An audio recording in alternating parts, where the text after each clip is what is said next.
Première épître de saint Paul aux Corinthiens.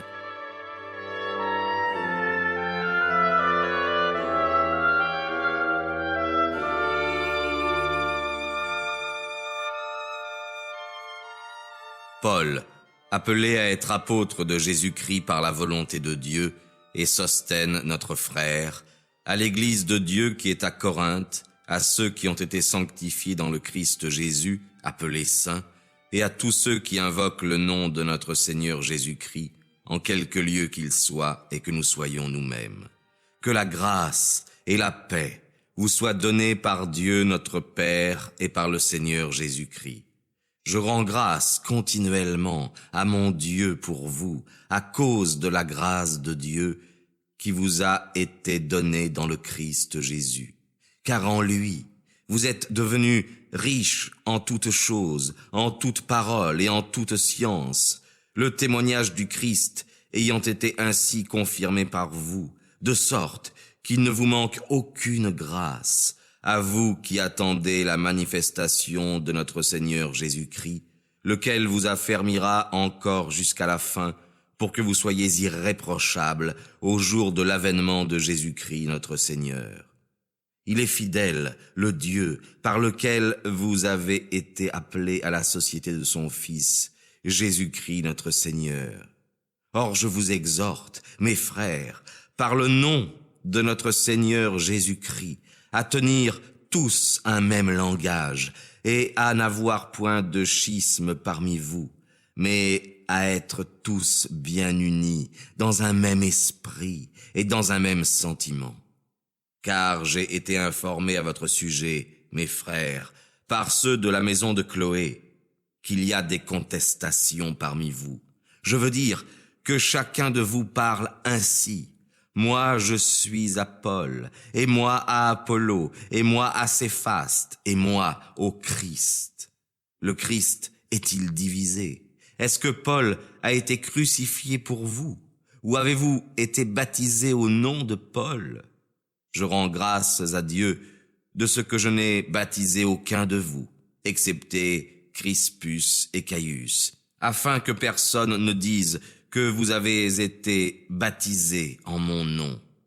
J'ai encore baptisé la famille de Stéphanas. Au reste, je ne sais pas si j'en ai baptisé quelque autre. En effet, le Christ ne m'a pas envoyé pour baptiser, mais pour prêcher l'Évangile, non point avec la sagesse de la parole, afin que la croix du Christ ne soit pas rendue vaine.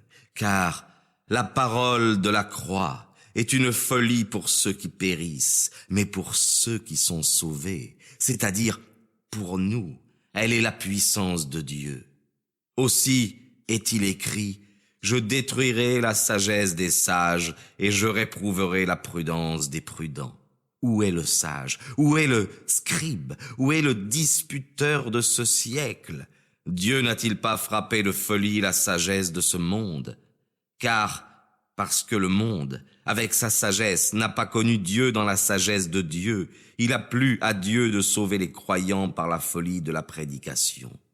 En effet, les Juifs demandent des miracles, et les Grecs cherchent la sagesse, mais nous prêchons le Christ crucifié, scandale pour les Juifs et folie pour les païens, mais pour ceux qui sont appelés soit Juifs, soit Grecs, le Christ puissance de Dieu et sagesse de Dieu. Car ce qui est folie en Dieu est plus sage que les hommes, et ce qui est faiblesse en Dieu est plus fort que les hommes. Voyez, mes frères, quels sont parmi vous ceux qui ont été appelés. Il n'y a ni beaucoup de sages selon la chair, ni beaucoup de puissants, ni beaucoup de nobles. Mais Dieu a choisi les choses folles du monde pour confondre les sages. Et Dieu a choisi les choses faibles du monde pour confondre les forts. Et Dieu a choisi les choses viles du monde et les choses méprisables et celles qui ne sont rien pour détruire celles qui sont, afin que nulle chair ne se glorifie devant lui.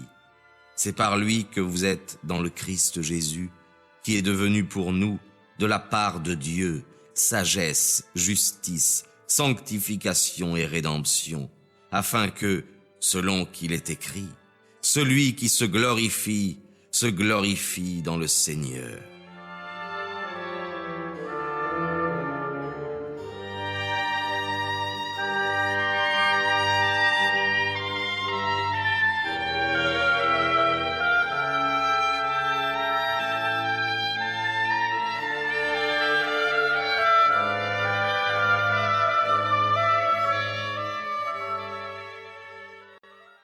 Pour moi, frères, lorsque je suis venu à vous, je ne suis pas venu vous annoncer le témoignage du Christ avec la sublimité du discours ou de la sagesse, car je n'ai pas jugé savoir autre chose parmi vous que Jésus-Christ, et Jésus-Christ crucifié. Et c'est dans un état de faiblesse, de crainte et d'un grand tremblement que j'ai été parmi vous. Et mon langage et ma prédication ne consistent pas dans les discours persuasifs de la sagesse humaine, mais dans une manifestation d'esprit et de puissance, afin que votre foi ne soit pas établie sur la sagesse des hommes, mais sur la puissance de Dieu. Cependant, nous prêchons la sagesse parmi les parfaits, non la sagesse de ce siècle, ni des princes de ce siècle qui vont être détruits.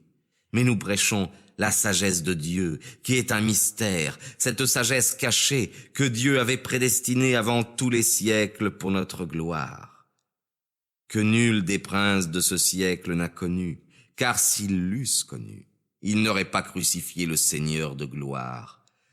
Mais comme il est écrit, ce que l'œil n'a pas vu... Nous espérons que vous avez apprécié cet aperçu. Pour continuer à écouter ce livre audio sur Google Play Livres, utilisez le lien dans la description de la vidéo.